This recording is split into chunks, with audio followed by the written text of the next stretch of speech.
Right ఇక top 4 news లో first topic చూసినట్టయితే కాళేశ్వరం మీద ముఖ్యమంత్రి రేవంత్ రెడ్డి పచ్చి అబద్దాలు వల్లవిస్తున్నాడని మాజీ మంత్రి హరీష్ రావు ఏకపారేశారు. రాష్ట్రంలో సాగునీటి ప్రాజెక్టుపై బేసిక్ నాలెడ్జ్ లేని అసమర్థ సీఎం రేవంత్ అబద్దాల ప్రవాహంలో మునిగి తేలుతున్నాడని మండిపడ్డారు. ప్రాణహిత నదిలో 1.22 లక్షల క్యూసెక్ల వరద నీటి ప్రవాహం ఉంటే వరద లేదంటూ పవర్ పాయింట్ ప్రెజెంటేషన్ తో రేవంత్ అన్ని పచ్చి అబద్దాలు వల్లవేశాడని విరుచుకుపడ్డారు. కాళేశ్వరం ప్రాజెక్టు విషయంలో రేవంత్ నెగిటివ్ మైండ్ సెట్ అని దుయ్యబట్టారు. సమ్మక్క బ్యారేజ్ దగ్గర 1,08,000 క్యూసెక్ల వరద నీరు ఉండగా సమ్మక్క ప్రాజెక్ట్ దగ్గర దేవాదుల మోటార్లు ఎందుకు ఆన్ చేయడం లేదంటూ నిలదీశారు. 3 నెలలు నీటిపారుదల శాఖ మంత్రి పదవి ఇస్తే నీళ్లు ఎలా ఎత్తిపోయాలో చూపిస్తానన్నారు. అలా కుదరని పక్షంలో రాజకీయాల నుంచి తప్పుకుంటానని సవాల్ విసిరారు.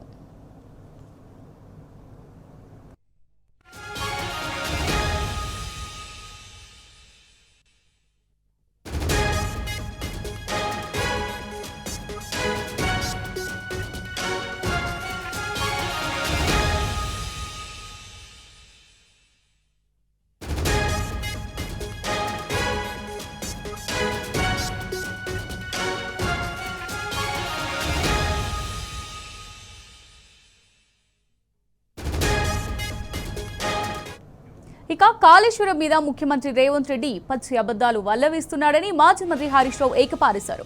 రాష్ట్రంలో సాగునీటి ప్రాజెక్టుపై బేసిక్ నాలెడ్జ్ లేని అసమర్థ సీఎం రేవంత్ అబద్దాల ప్రవాహంలో మునిగి తేలుతున్నాడని మండిపడ్డారు. ప్రాణహిత నదిలో 1.22 లక్షల క్యూసెక్ల వరద నీటి ప్రవాహం ఉంటే వరద లేదంటూ పవర్ పాయింట్ ప్రెజెంటేషన్ తో రేవంత్ అన్ని పచ్చి అబద్దాలు వల్లవేశారని విరుచుకుపడ్డారు. కాళేశ్వరం ప్రాజెక్టు విషయంలో రేవంత్ నెగిటివ్ మైండ్ సెట్ అని దుయ్యబట్టారు. సమ్మక్క బ్యారేజ్ దగ్గర 1,08,000 క్యూసెక్ల వరద నీరు ఉండగా సమ్మక్క ప్రాజెక్టు దగ్గర దేవాదుల మోటార్లు ఎందుకు ఆన్ చేయడం లేదంటూ నిలదీశారు. 3 నెలలు నీటిపారుదల శాఖ మంత్రి పదవి ఇస్తే నీళ్లు ఎలా ఎత్తిపోయాలో చూపిస్తానన్నారు. అలా కుదరని పక్షంలో రాజకీయాల నుంచి తప్పుకుంటారని సవాల్ విసిరారు.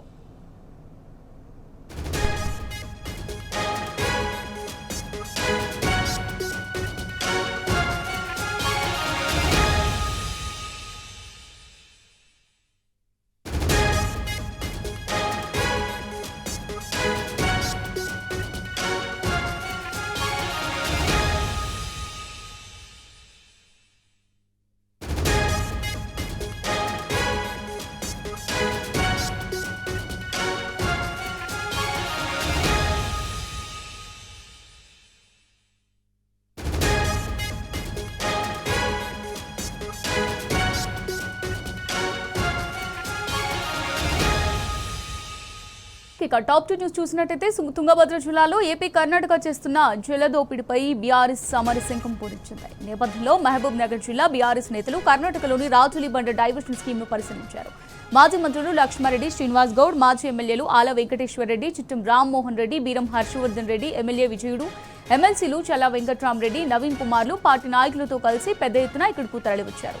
కర్ణాటక అక్రమంగా చేపట్టిన కురుడి ప్రాజెక్టును బీఆర్ఎస్ బృందం పరిశీలించింది. తుంగభద్రతో పాటు కృష్ణా, భీమా నదులపై కడుతున్న అక్రమ ప్రాజెక్టులను అడ్డుకుంటామని హెచ్చరించారు బీఆర్ఎస్ నేతలు.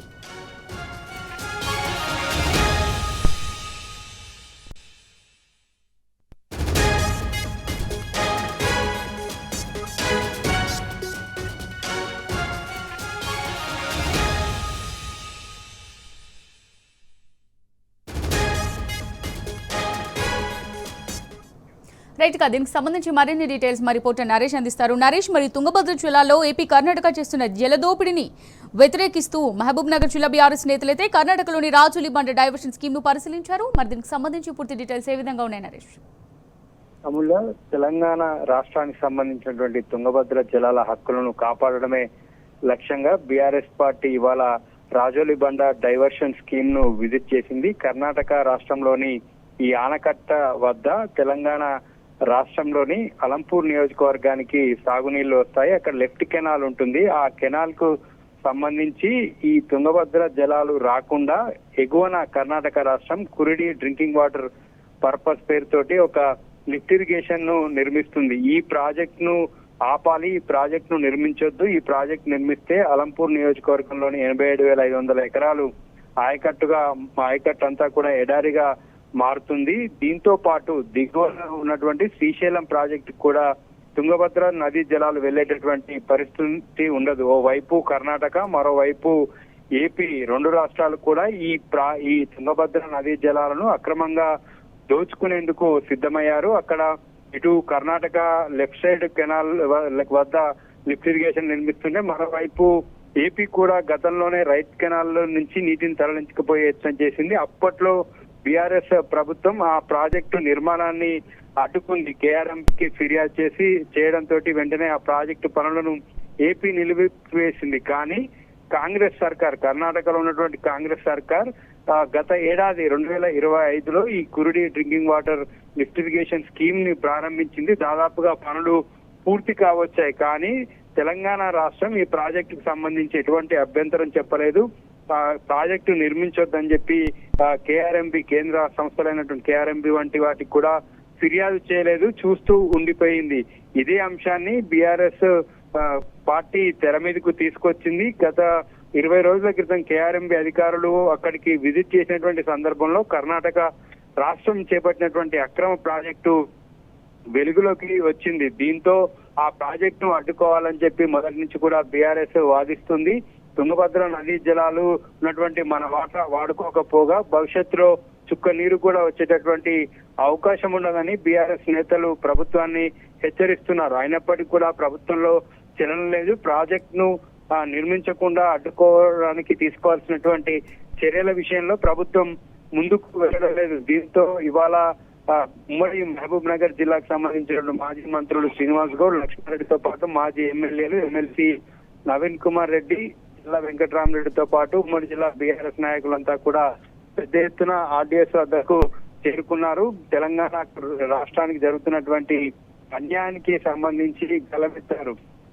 భవిష్యత్తులో కూడా తెలంగాణ రాష్ట్రంతో పాటు ముఖ్యంగా పాలమూరు జిల్లా పూర్తిగా ఎడారిగా మారుతుంది. శ్రీశైలంకి తుంగభద్ర నదీ జలాలు రావు. దీంతో పాలమూరు, రంగారెడ్డి, ఎత్తిపోతల కల్వకుర్తి లిఫ్ట్ ఇరిగేషన్ స్కీమ్ కావచ్చు, ఇలా అనేక రకాల ఎత్తిపోతల పథకాలకు సంబంధించి కూడా సాగునీరు, తాగునీరు అవసరాలకు తీవ్రమైనటువంటి ఇబ్బందులు ఎదురయ్యేటటువంటి అవకాశం ఉంది. వచ్చినటువంటి నీళ్లను పైనే ఉన్నటువంటి ఏపీ, కర్ణాటక రాష్ట్రాలు తరలించుకుపోతే భవిష్యత్తులో తెలంగాణకు రావాల్సినటువంటి తుంగభద్ర నదీ జలాల్లో వాటా 15.9 టీఎంసీల నీళ్లు వచ్చేటటువంటి అవకాశం లేదు. నది మీద బ్యారేజ్లు కట్టడం కావచ్చు, లిఫ్ట్ ఇరిగేషన్ స్కీమ్లు కడుతూ పోతే, ఇదే విధంగా చేస్తూ పోతే భవిష్యత్తులో పాలమూరు జిల్లా అంతా కూడా ఎడారిగా మారుతుంది. ఒక చుక్క నీరు కూడా రావని బీఆర్ఎస్ నేతలంతా కూడా ఆవేదన వ్యక్తం చేశారు. ప్రభుత్వం వెంటనే స్పందించి ఈ అక్రమ ప్రాజెక్టుల నిర్మాణాలను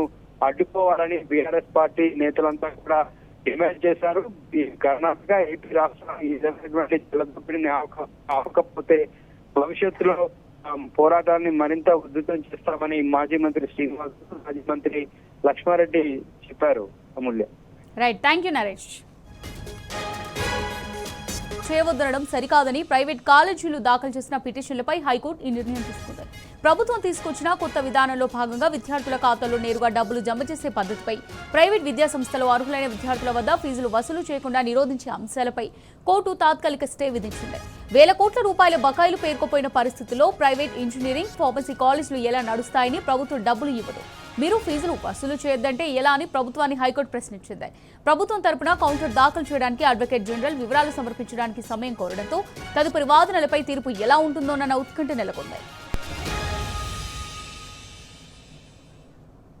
రైట్ గా దీనికి సంబంధించి మరిన్ని డీటెయిల్స్ మరి రిపోర్టర్ మహేష్ అందిస్తారు. మహేష్, మరి ఫీజు బకాయిలు చెల్లించకుండా విద్యార్థుల నుంచి ఫీజులు వసూలు చేయొద్దని ప్రభుత్వం ఏదైతే జారీ చేసిన జీవో 9లోని 4 నిబంధనలపై తెలంగాణ హైకోర్టు స్టే విధించింది. దీనికి సంబంధించి పూర్తి డీటెయిల్స్ ఏ విధంగా ఉన్నాయి మహేష్?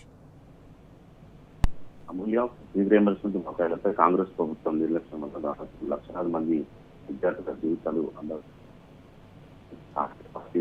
అధికారంలోకి వచ్చినప్పటి నుంచి దాదాపు 10,000 కోట్ల బకాయిలు పెండింగ్ లో ఉండడంతో అటు కాలేజీలు కావచ్చు, ఇటు విద్యార్థులు తీవ్ర ఇబ్బందులు ఎదుర్కొంటున్న పరిస్థితి నెలకొంది. కాలేజీ యాజమాన్యాలు ఫీజు బాధ్యతలు రాక అటు విద్యార్థులు సర్టిఫికెట్ వారు ఉన్నత చదువులకు దూరం అవుతున్న పరిస్థితి నెలకొంది. మరోవైపు ఈ విద్యా సంవత్సరం కానీ ఇప్పుడు ప్రభుత్వం జీవో నెంబర్ 8 తీసుకొచ్చింది. దీనికి సంబంధించి ఆ ఫీజు రియంబర్స్మెంట్ బకాయిలు చెల్లించకుండా విద్యార్థుల నుంచి ఫీజులు వసూలు చేయవద్దని ప్రభుత్వం జారీ చేసిన జీవో నెంబర్ 9 అటు తెలంగాణ హైకోర్టు స్టే విధించింది. బకాయిలు చెల్లించకుండా కాలేజీలను నడపడం కష్టమని, విద్యార్థుల ఫీజులు వసూలు చేయకుండా సరికాదని ప్రైవేట్ కాలేజీలు దాఖలు చేసిన పిటిషన్లపై హైకోర్టు ఈ కీలక నిర్ణయం తీసుకొచ్చింది. ప్రభుత్వం తీసుకొచ్చిన కొత్త విధానంలో భాగంగా విద్యార్థుల ఖాతాలోకి నేరుగా డబ్బులు జమ చేసే అటు ప్రైవేటు విద్యా సంస్థలు అర్హులైన విద్యార్థుల వద్ద ఫీజులు వసూలు చేసిన విధించే అంశంపై అటు హైకోర్టు తాత్కాలికంగా స్టే విధించింది. ఇక వేల కోట్ల రూపాయలు బకాయిలు పెరిగిపోయిన పరిస్థితుల్లో ప్రైవేటు ఇంజనీరింగ్ ఫార్మసీ కాలేజీలు ఎలా నడుస్తాయని ప్రభుత్వం డబ్బులు ఇవ్వదు, మీరు ఫీజులు వసూలు చేయొద్దంటే ఎలా అంటూ ప్రభుత్వాన్ని హైకోర్టు తీవ్రంగా ప్రశ్నించిన పరిస్థితి కనిపిస్తా ఉంది. ఇక రాష్ట్ర ప్రభుత్వం కొంత టైం గడువు కోరిన పరిస్థితి నెలకొని దాదాపు కాంగ్రెస్ ప్రభుత్వం అధికారంలో వచ్చినప్పటి నుంచి 10,000 కోట్ల బకాయిలు పేరుకుపోవడంతో అటు కాలేజీ యాజమాన్యాలు కూడా ఇబ్బందులకు పడుతున్న పరిస్థితి కనిపిస్తుంది. ఇక కొన్ని కాలేజీలకు విద్యార్థులకు సంబంధించి సర్టిఫికెట్లు ఇవ్వకుండా నిరాకరించడంతో ఇప్పటికే దీనికి సంబంధించి పెద్ద ఎత్తున కూడా విద్యార్థి సంఘాలు కావచ్చు, ఇటు కుల సంఘాలు కూడా ఆందోళన చేస్తున్న పరిస్థితి కనిపిస్తా ఉంది. ప్రజా సంఘాలు కూడా పెద్ద ఎత్తున కూడా ప్రభుత్వానికి వ్యతిరేకంగా ఆందోళన కూడా చేస్తున్న పరిస్థితి కనిపిస్తా ఉంది. ఇక ఫీజు రియంబర్స్మెంట్ బకాయిలకు సంబంధించి ఆగస్టు 15 చెల్లిస్తామంటూ ప్రభుత్వం చెప్తున్న పరిస్థితి అసలు బకాయిలు చెల్లిస్తుందా లేదా అన్న అనుమానాలు కూడా వ్యక్తమవుతున్న పరిస్థితి కనిపిస్తా ఉంది. ఇక జియో నెంబర్ 8, 9 తాత్కాలిక జీవోలు తీసుకొచ్చి కాలయాపన చేస్తున్నారే తప్ప దీనికి సంబంధించి ఒక ప్రభుత్వం వద్ద ఒక స్పష్టమైన వైఖరి లేదంటూ కూడా విద్యా సంఘాలు కాంగ్రెస్ ప్రభుత్వ తీరుపై ఆగ్రహం వ్యక్తం చేస్తున్నా ఉంది. ముఖ్యమంత్రి రేవంత్ రెడ్డి వద్దనే విద్యాశాఖ పెట్టుకున్నారని ఇప్పుడు విద్యారంగాన్ని పూర్తిగా నిర్లక్ష్యం చేస్తున్నారు. విద్యాశాఖపై సమీక్ష లేదు. దీనికి సంబంధించి విద్యా సంవత్సరం ప్రారంభమైంది, ఇప్పటికే కౌన్సిలింగ్ కూడా ప్రారంభమైంది. కానీ ఫీజు రియంబర్స్మెంట్ బకాయిలకు సంబంధించి ఫీజులకు సంబంధించి ఎప్పటికీ విద్యార్థుల వద్దని కాలేజీలు కూడా ఫీజులు వసూలు చేయడంపై విద్యార్థి సంఘాలు పూర్తి ఎత్తున పెద్ద ఎత్తున కూడా ఆగ్రహం వ్యక్తం చేస్తున్న పరిస్థితి కనిపిస్తా ఉంది. వెంటనే దీనికి సంబంధించి ఒక స్పష్టమైన వైఖరి వెల్లడించాలి, విద్యార్థులను ఇబ్బందులకు గురి చేయొద్దంటూ కూడా అటు విద్యార్థి సంఘాలు కావచ్చు, కుల సంఘాలు కూడా కాంగ్రెస్ ప్రభుత్వ తీరుపై ఆగ్రహం వ్యక్తం చేస్తున్న పరిస్థితి కనిపిస్తా ఉంది. గత బీఆర్ఎస్ ప్రభుత్వంలో ఫీజు రియంబర్స్మెంట్ బకాయిలకు సంబంధించి ఎలాంటి ఇబ్బందులు కలగలేదు. కానీ కాంగ్రెస్ ప్రభుత్వం వచ్చినప్పటి నుంచి కూడా ఇటు బకాయిలు చెల్లించకుండా ఇటు విద్యార్థులు అటు కాలేజీ యాజమాన్యాలను తీవ్ర ఇబ్బందులకు గురి చేస్తాం. దాదాపు 14 లక్షల మంది విద్యార్థులు ఈ పథకానికి సంబంధించి ఆధారపడి వారు ఉన్నత చదువులు వెళ్ళలేకుండా ఇటు ఇబ్బందులకు కూడా పడుతున్న పరిస్థితి కనిపిస్తుంది. కానీ కాంగ్రెస్ ప్రభుత్వానికి ఇటు పేద బడుగు బలహీన వర్గాల విద్యార్థులు అంటే చిన్న చూపు ఉందంటూ కూడా ఇప్పటికే కుల సంఘాలు కావచ్చు, ఇటు విద్యార్థి సంఘాలు కాంగ్రెస్ ప్రభుత్వ తీరుపై ఆగ్రహం వ్యక్తం చేస్తున్న పరిస్థితి కనిపిస్తా ఉంది. పాత పద్ధతిలోనే ఫీజు రియంబర్స్మెంట్ పథకం కొనసాగించాలి, ఇటు విద్యార్థులను ఇబ్బందులకు గురి చేయొద్దంటూ కూడా ఇప్పటికే పెద్ద ఎత్తున విద్యార్థి సంఘాలు కావచ్చు, ఇటు కుల సంఘాలు కూడా పెద్ద ఎత్తున కూడా హైయర్ ఎడ్యుకేషన్ కావచ్చు, ఇటు ఇతర అన్ని అటు గన్ పార్క్ వద్ద కావచ్చు, అంబేద్కర్ విగ్రహం వద్ద పెద్ద ఎత్తున కూడా తమ నిరసనలు కూడా రోడ్డెక్కి చెప్తున్న పరిస్థితి కనిపిస్తోంది. కానీ ప్రభుత్వం ఇప్పటి వరకు కూడా దీనికి సంబంధించి ఒక క్లారిటీ లేకపోవడంతో విద్యార్థులు మాత్రం కొంత ఇబ్బందులు ఆందోళన వ్యక్తం చేస్తున్న పరిస్థితి నెలకొంది. ఇప్పటికైనా కానీ కాంగ్రెస్ ప్రభుత్వం పాత పద్ధతిలోని షరతులు లేకుండా ఖచ్చితంగా అందరికీ ఈ పథకము వర్తించేలా కూడా అటు పాత పద్ధతిలోనే కొనసాగించాలని కూడా డిమాండ్ చేస్తున్న పరిస్థితి నెలకొంది. Right, thank you Mahesh.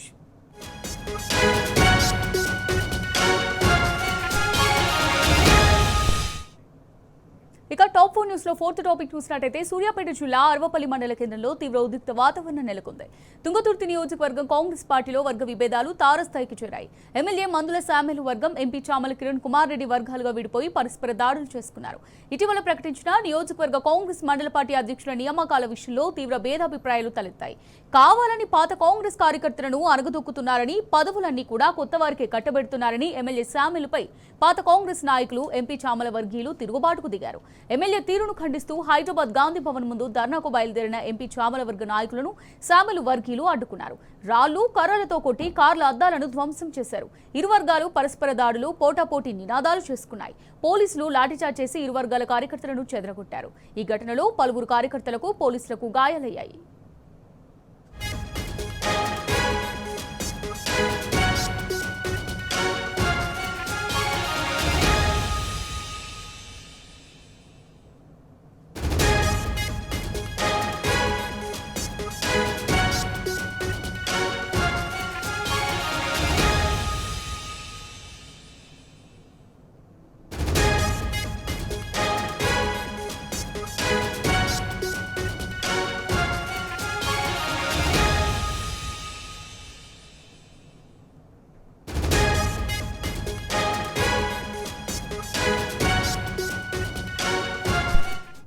Right గా దీనికి సంబంధించి మరిన్ని డీటెయిల్స్ మా రిపోర్టర్ రాము అందిస్తారు. రాము, మరి తుంగతుర్తి నియోజకవర్గం కాంగ్రెస్ పార్టీలో వర్గ విభేదాలు తారస్థాయికి చేరాయి. ఎమ్మెల్యే మందుల సామెల వర్గం, ఎంపీ చామల కిరణ్ కుమార్ రెడ్డి వర్గాలుగా విడిపోయి పరస్పర దాడులు చేసుకున్నారు. మరి దీనికి సంబంధించి పూర్తి డీటెయిల్స్ ఏ విధంగా ఉన్నాయి? అమూల్య, ఈ రోజు తుంగతుర్తి నియోజకవర్గం అరవపల్లి మండల కేంద్రంలో తీవ్ర ఉద్రిక్త పరిస్థితులు నెలకొన్నాయి. అక్కడ గెలిచినటువంటి కాంగ్రెస్ పార్టీ ఎమ్మెల్యే మందుల సామెల పైన తిరుగుబాటు చేస్తూ అన్ని మండలాల నాయకులు కూడా ఈ రోజు చలో గాంధీ భవన్ అంటూ పిలుపునిచ్చారు. పెద్ద ఎత్తున కూడా గాంధీ భవన్ కు తరలి వెళ్లి ఎమ్మెల్యే మందుల సామెలు తీరును నిరసిస్తూ అక్కడ పెద్ద ఎత్తున కూడా నిరసన కార్యక్రమం చేయడం జరిగింది. అక్కడ ఉన్నటువంటి అధిష్టాన పెద్దల్ని కలిసి కూడా నిరసన తెలిపారు.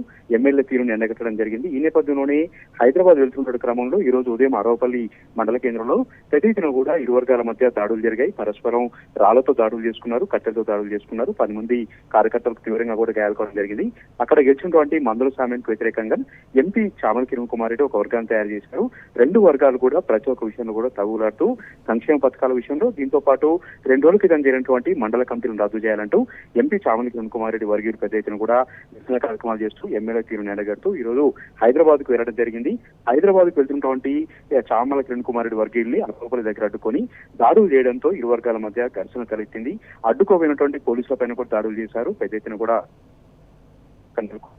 మొత్తం ఇదైతే తుంగతుర్తి నియోజకవర్గంలో గొడవలన్నీ కూడా తారస్థాయికి చేరాయి. 2 వర్గాలు విడిపోయి పార్టీ అంతా కూడా తగులాడుతుంటే పరిస్థితి మనకు కనిపిస్తా ఉంది. కాంగ్రెస్ పార్టీ కార్యకర్తలు మనోవేదన గురవుతున్న పరిస్థితి మనకు కనిపించింది. ఎమ్మెల్యే తీరు ఇప్పటికైనా సరి చేసుకోవాలి. పాత కాంగ్రెస్ పార్టీ కార్యకర్తలను అదేవిధంగా కష్టపడ్డ వారికి అక్కడ పదవులు ఇవ్వాలంటూ కూడా సర్వత్రు కూడా డిమాండ్ వ్యక్తం చేస్తూ రోజుకో రీతిలో నిరసన కార్యక్రమాలు చేస్తున్న పరిస్థితి తుంగతుర్తి నియోజకవర్గంలో కనపడుతోంది. Amulya, right, thank you Ramu.